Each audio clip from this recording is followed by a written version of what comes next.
everyone, good to see you guys. Grateful to have you tuning into today's message and hope that this will be a powerful one for you guys to wake up and start living the life that you were actually born to live. Now, I might get a bit passionate in today's particular message because it is why I do the work that I do at the end of the day, is to help people to stop living a life of mediocrity and actually get to live their true calling, a meaningful existence, something that they can be truly proud of experiencing and creating in their lives.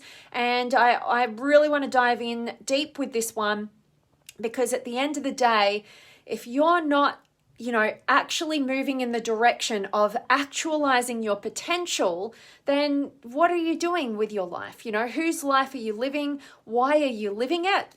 And I want to help you guys to, like myself, break free of our limitations and actually step into a meaningful existence. Because I don't know about you, I get a lot of insight into different people in the work and in the industry that I'm in. I get to connect with a hell of a lot of people and also people who aren't in this industry and, work out and get curious about, what works for them and what maybe doesn't work for them and what are they missing in their lives. And it's there, we've just had a pandemic sweeping the globe with the coronavirus, right? It's still going. I get that.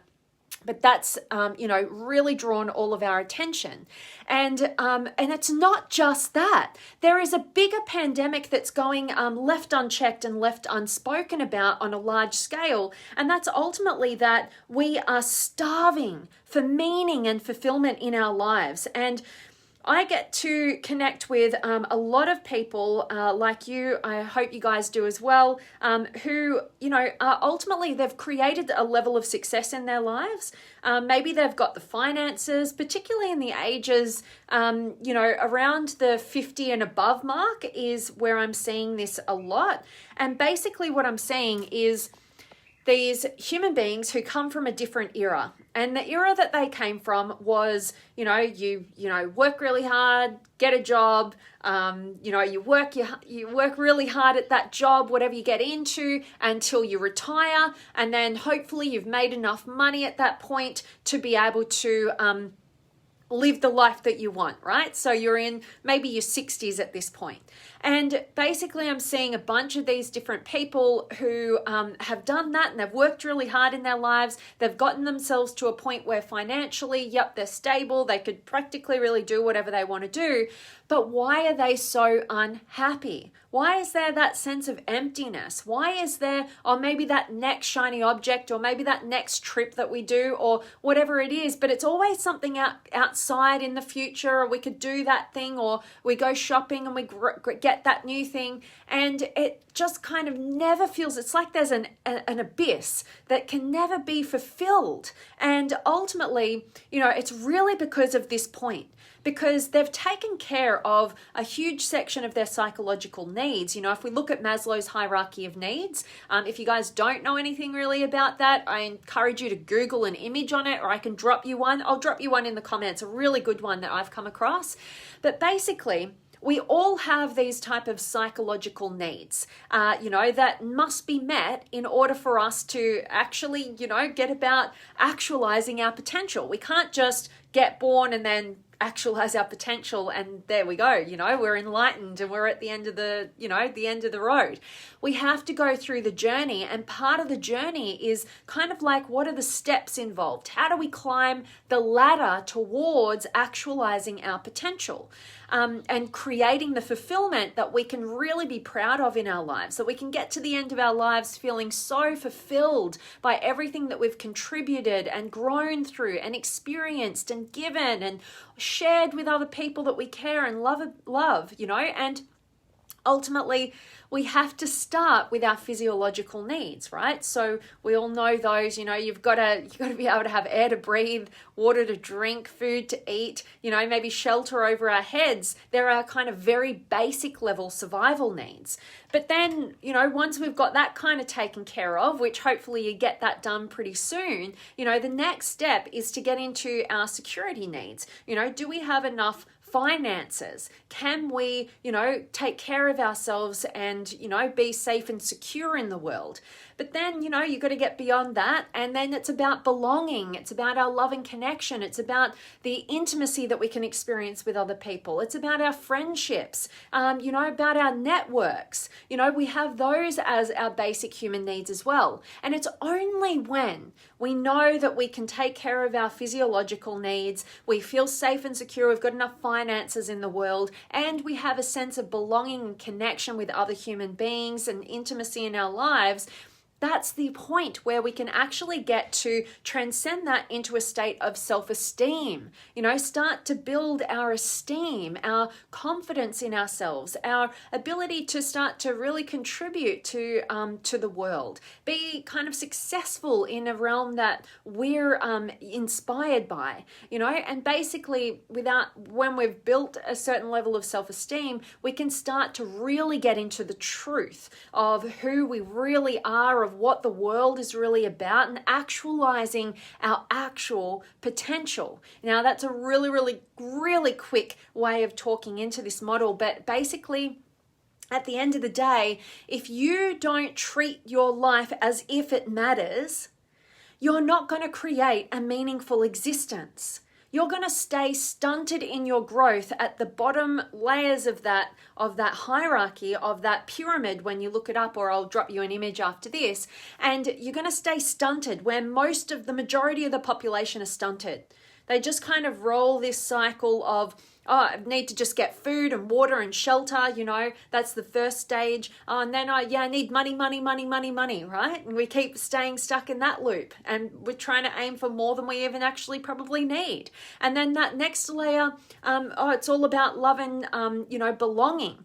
But, a lot of people sacrifice the truth of who they are so that they can just get a sense of belongingness, right? And so they stay trapped in this kind of cycle that is where, like I said, the majority of the population are, where it's just like, oh, I've got to chase that next shiny object, or I've got to plan that next trip, or, what's going on in my relationships? Who do I need to be in order to be loved or approved of or accepted?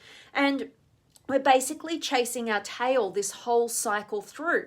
And we can know and we can sense that there's kind of that inner emptiness, like that calling at maybe the base of our soul that just knows that there's got to be something more to life, all those dreams and those inspirations and those aspirations that we maybe once kind of got a glimpse of, we kind of stuff that away and go, no, that's not for me. I can't have that. I'm not good enough to have that. I'm not like those people who have what I would like to create, or I can't contribute in a way that other people contribute. Who's going to listen to me? Who's going to see if I have any value? And we get stuck in these loops and these cycles, and we decide consciously or unconsciously that our life doesn't really matter.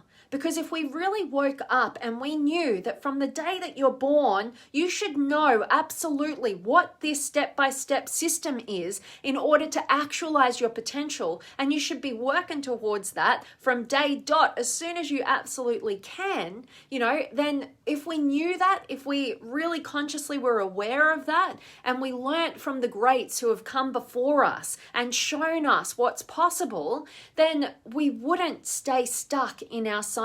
We'd go, okay, where is it in my life where, I'm lacking a little bit here, like this area is tripping me up, like finances, like I've got to get that area sorted, and knowing that we can't just jump over that and actualize our potential. You're a human being, right? Like you've got this human experience right now going on. And in order to get yourself to a point where you can actually dream big, you can actually get beyond your current sphere of comfort and actually get out there and actually follow your inspirations, you have to have some certain area of foundation, covered, and a great example I heard somebody say just recently was, picture, back in the day, and there's a man, and he is, I'm talking way, way, way back in the day, hunter-gatherer style. And there's a man, and he is running away from a tiger chasing him, all right? And this tiger's chasing him, and he's running away to save his life, right? And then all of a sudden he just decides, I'm just going to sit down on this log and I'm going to bust out my pen and paper. And I'm going to start, dreaming big. What is it that I'd love to do with my life, right? Not quite the right time and place to be able to contemplate that kind of perspective, right? We have to know that we can survive firstly, right? And so basically that's also how we've evolved as human beings. It's actually when you look at going into the neuroscience of it, and I'm not going to go down a deep rabbit hole right now, but basically we all have access to these cognitive functions, these different mental processes that we all use, right? It's scientifically proven we can trace and track these particular mental processes when you're using them now, from the work of Dario Nardi, a neuroscientist at a university in Los Angeles. He's put the science behind our personality traits and our cognitive functions, and basically some of our mental processes have been with us from the very, very beginning, and it's hypothesized that there's one or two of them that have developed quite a bit later, and they're more of the ones that are not so attuned to the external environment and more able to contemplate, to sit contemplatively, and really get beyond what is and look at what could be, right? And so there's a reason why those cognitive functions would have developed at a later stage, right? Because we had to get, as a species, we actually had to get, the bases covered, right? Our survival needs covered, so that we were able to eventually, over thousands and thousands, even however many years, be able to develop this other way of using our brain's capacity, so that we could get into that contemplative state. We could start to dream up what could be, where could we go, what could be our potential, and start moving in that direction. But if you're in your life right now and you don't have the basics covered, you don't have the food, the shelter, the water, you don't have maybe the finances, like I said, the shelter, you don't maybe have a place to stay, you're kind of living day to day, just making ends meet. And, this pandemic with the coronavirus has really shone a light, particularly on different businesses who have just been living, just scraping through. And they weren't prepared for a scenario where we have to shut our businesses down and we have to, retreat and we don't get an income coming in. This is really highlighted where we're missing our foundational parts of our development. And of course, you're not going to have a life purpose. Of course, you're not going to have this grand mission in life that's going to contribute to the world and everything if you don't have your basic needs covered, right? So it's more important than beating yourself up because you don't have a life purpose defined with clarity right now, which a lot of people, who are listening to a video like this, who are into their personal development, tend to beat themselves up because they're not sure what the hell is my life purpose. Your life purpose, if you don't already have one and it's not already clear, your life purpose is ultimately to discover your life purpose. And the way that you do that is you understand that you must take care of the bottom rungs of the hierarchy of Maslow's hierarchy of needs in order for you to free yourself from being the man getting chased, the caveman getting chased by the tiger, who's really got to fend for his life survival right now. You have to take care of that right now so that you can eventually work your way up so that you can get to dream bigger and actualize your potential. It is very, very, very difficult to get beyond your survivalistic mindset when you need to be there. All right. So you can either be in a survivalistic mindset where you're just trying to fend for your survival needs and there's not fulfillment there. That's just kind of living, but not really living, right? And then you can get to a purpose-driven mindset. A purposeful mindset is one that you access once you've taken care of your survivalistic necessities and you can actually transcend them. But that takes a life's work, right? That's what it's all about. Your life is about getting to the top rungs of Maslow's hierarchy of needs, being able to actualize your potential. And, later on, just before Abraham Maslow passed away, he actually added a sixth dimension to Maslow's hierarchy of needs, and that was ultimately self-transcendence. Now, that is way next level, right? Not many people on the face of the planet at this stage in our evolutionary development have reached self-transcendence, right? So we don't really need to have that discussion right now, but my hope is that me sharing this with you, and I'd love to give you a visual, so I'll drop that in the comments after this, is going to help you just to see and pinpoint where is it where I'm not really, I'm struggling, right? It's the leak in my boat, and it's taking me down right now. And if I keep focusing on trying to find my life purpose, but I haven't taken care of the necessities, I'm gonna try and pursue this thing with all this energy and feel like I'm just jumping on the spot, right? I'm not actually getting anywhere. So this can help to put things in perspective and give you a clearer pathway, a more practical pathway to reaching for your potential. All right. So I know personally, I've definitely had to go into this, right? I've definitely had to go, I can't be just like up here and idealistic about everything that I want to do if I'm not taking care of the necessities. And I've had to go back and I've had to, learn about stuff that's not all that interesting to me, but, to cover the bases, like learning about money and finances and things like that. And, still definitely on those journeys. But, you've got to lay a certain level of the foundation so that you can then, stand on the shoulders of all those parts of you that have met your survivalistic needs so that you can ultimately get to reaching your potential and actualizing it in your lifetime. All right. Make sure that you realize that your life matters and start treating it as such. And that's why I wanted to talk about Maslow's hierarchy of needs, because it's a good map, very basic but good map to see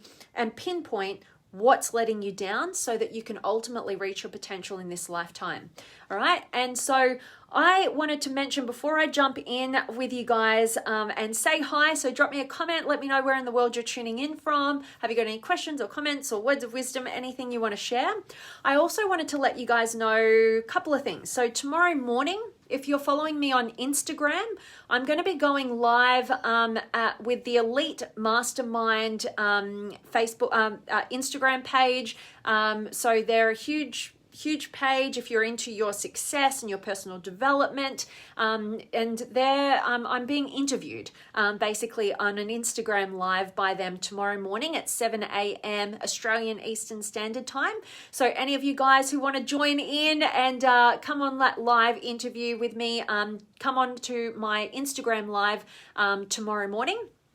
And then I'm also, next weekend, I'm going to be talking at 2 different summits. So I've got the Personal Growth e-summit, where I'm going to be talking directly into accessing your limitless potential. And I'm going to be talking in depth in a little bit of what we've spoken about today to help give you the map of how to access your potential, how to get out of your own way and work out what your purpose is in this life so that you can create real meaning and fulfillment. I'm going to be delivering a talk at this e-summit with another, I think, 15 other amazing speakers from across the globe. So I hope you guys can join there. If you want to, there's a free link. You can get your free access. It's going to be about a 3-hour summit, I think on the 27th of this month, so June. So not this weekend, the weekend after. And then I'm also a couple of days after that presenting at our youth summit. So if you guys have got, adolescent kids, teenage kids, or younger ones, and you want to dive into these another bunch of amazing speakers who are all committed to the success of our next generation. So all on youth leadership and beautiful stuff like that. Or if you're a teenager, if you know teenagers and you want them to come, It's another free event. So let me know if you want access to those free tickets that you can all have, and I will send you over the link to register. But that was my announcements. Now I want to check in with you guys. So I have got Joe here and Ram. Hello to you, and DV. Hi V. Hope all is good to see you. Awesome. Always good to see you, my friend, and I'm doing really well. And I'm actually using my I just got a new phone. I got the iPhone Pro Max, so it's so good to have a big phone again, and I'm liking just testing it out right now. So that's what I've been doing today, setting it all up. And Bill's here. Oh, hello, just turned on my phone, and here you are. Excellent. Always good to see you, my friend. Hope today's message is serving you. And Joanne's here. Awesome. And Charles, good evening to you. And Judy's here, and Lakindu from Sri Lanka. Awesome to have you. Hope this is a good message for you. And Katrina's here, and Roxanne, hello to you, beautiful. And Bill, I'm happily successful. Good place to be. I love that, and I always talk about this because it's a big one. Like, a lot of people are chasing happiness, right? I like to think about happiness as one side of a polarity, a necessary polarity. We can't have happiness without sadness, and we can't have sadness without happiness, right? They're on opposite polarity, and we need both, and they're fleeting emotions. What we really need is fulfillment. So stop chasing happiness, and start chasing fulfillment. What's fulfillment? It's the full spectrum of human emotions. It's living to your highest potential. It's having no regrets, because you tried things, you tested things, you gave things a go, you got yourself out there. We don't regret so much the actions we take, so much as the actions we don't take that we could have, right? So, go for fulfillment. It's all about getting yourself out there and experiencing all of life that has to offer, right? So I love that, and loving that you're happily successful there, Bill. That's awesome. And Hoping's here, and Kenneth, and Mark, and Wes, and Kevin. People have become obsessed with their phones, and kids with their video games. We have become isolated from family and are losing our bonding. Yeah, so it's a kind of crazy transition that we're all going through, right? Because now our sense of connection is through technology. It's a huge part of it. And, I think we're all probably in the same boat. It's not very fun if you're physically in somebody's presence and they're just spending more time with their phone than with the human in front of them, right? Yeah, and that's a tendency of what can be happening. And yeah, we've got kids and people and, opting for technology over human connection. And my hope is that through this coronavirus pandemic, it kind of re-sparked, I don't know where you are in the world, but here in Australia and in my neighborhood, so many people are getting more outdoors right now, because they had that kind of taken away from them. And it gave them an opportunity to realize how much they need that in their lives, to get out into nature, to reconnect with people. Now here where I am in Australia, we're allowed to go back to restaurants and shopping and pretty much normal, and have family and friends gathering together and all that sort of stuff again. And in my experience in the part of the world that I'm in right now, it's ultimately, I feel like it's reconnected us in a lot of ways. And also, I can't bag technology because I wouldn't be able to be connecting with you guys right here, right now. I wouldn't be able to build the business that I have online, for the past few years. So it's all about why we're using things and not letting them get to the point of addiction, right? I heard somebody say this just recently because I've been studying the realm of addiction a little bit. And they said, which I thought that's interesting, they said if you couldn't go 1 week without something, without a craving for it, that means you're addicted to that thing, right? So, and I thought about it on a large scale. I don't know many people who could go an entire week without any form of technology, right? Without their phones, without their ability to check social media, whatever it is. So, we have to look at the fact that there is that. And we also have to realize that everything is in duality. There's benefits and drawbacks of everything. So how can we more consciously choose how we're going to use what's available to us so that we can ultimately have clarity of moving in the direction of what we actually want? But most people don't know what they want, and they're just living day to day, and they just get caught in, the rush of, checking and having some sort of newness come onto their screen or whatever the hell it is. So I'm picking up what you're putting down there, Kevin. Thanks for sharing. And Marina's here as well. And Bill, what's your shirt say? Yeah, it's back the front. The Facebook Live does this opposite camera thing. Oui. Like, yes, in French. I don't know. It's just a shirt. So I'm just saying yes, I guess. And Patty's here as well, and Brooke and Paula and Joanne. So true. We're about happiness and sadness. Absolutely.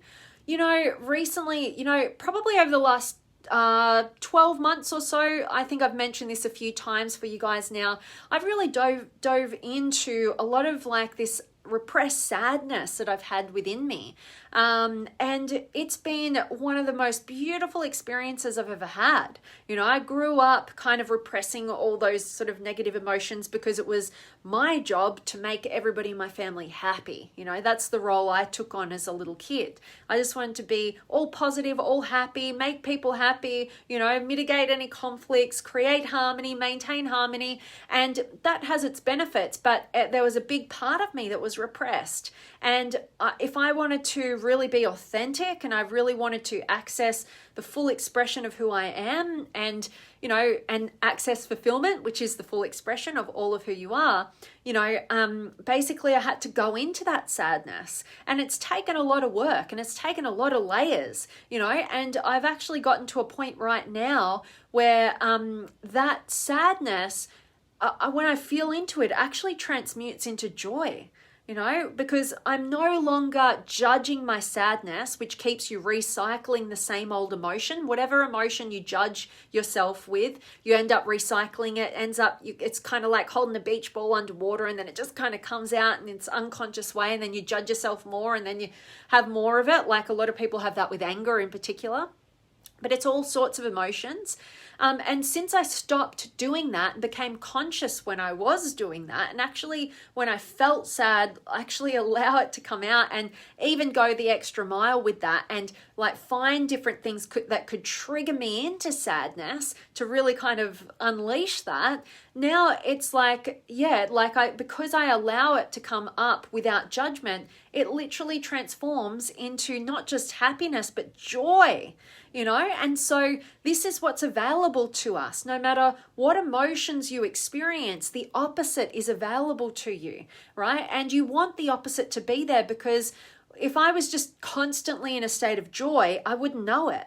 I wouldn't appreciate it, because I wouldn't know anything other than this one state of being, right? And so with contrast, when I'm sad, and then to transition into joy, it's just like, it's not the joy, it's that middle point. It's that transition from one emotion to another that actually creates the fulfillment that you get to experience. And that's what life is about. Life is lived through emotions, right? And so to be able to access all is where your fulfillment lays. When we repress certain emotions, like the negative ones, we simultaneously repress the positive ones. That's what depression is. Depression is a numbness to your emotions, right? So you're just kind of in this nothingness, you don't get the contrast. So I hope that was of value, me sharing that. Love you being here, Joanne. And Bill, loving that you found an excellent point here. And Linda's here as well. And Patty, you'll catch the replay. Hope you get a ton of value from it today, Patty. And Gary's here. And Bill, new tech gives everyone a chance to be a philosopher. This is true. Very true. Totally. And Michael and Tara and Julie are here as well. So hope that today's message has been of value to you guys, and it just gets you thinking, ultimately, and reminding yourself that you must treat your life as if it matters. Do not end up being another statistic in the number one regret of the dying. I wish I had have had the courage to live a life true to myself rather than one I felt was expected of me.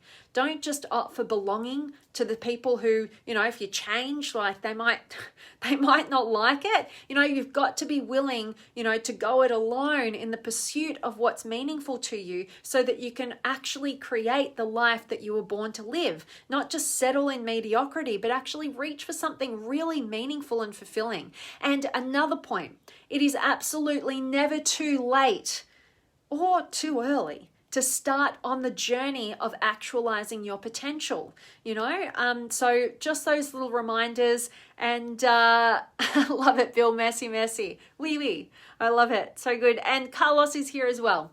Awesome. Well, that's my message for you guys today. I want to thank each and every one of you guys for joining me live today. And if you're just joining now, like Alexis is, I hope you guys catch the recording, get a ton of value from today's message. And as always, I'm sending you guys all of my love, light, blessings, gratitude, energy, enthusiasm, everything extraordinary coming to you to wherever you are in the world today. I really do hope that it's beautiful, amazing, and extraordinary, that you're doing something super empowering. And today's message has definitely served you. And Simon's joined, good to see you. And Kevin, thanks Vanessa for your positive input. You're always welcome, Kevin. I'm grateful that this has been of value, and thank you so much for joining me live today. It's been great. And bugger, you missed it, Simon. Well, catch the recording. Can't wait to hear your thoughts and your perspective on today's message. You are such a great person with words and wisdom and all that beauty, so I love hearing it. And you'll watch a replay. Awesome. And Brian, you're always so insightful. Thanks for sharing. Oh, grateful to hear that. Thank you so much for such a beautiful compliment there, Brian.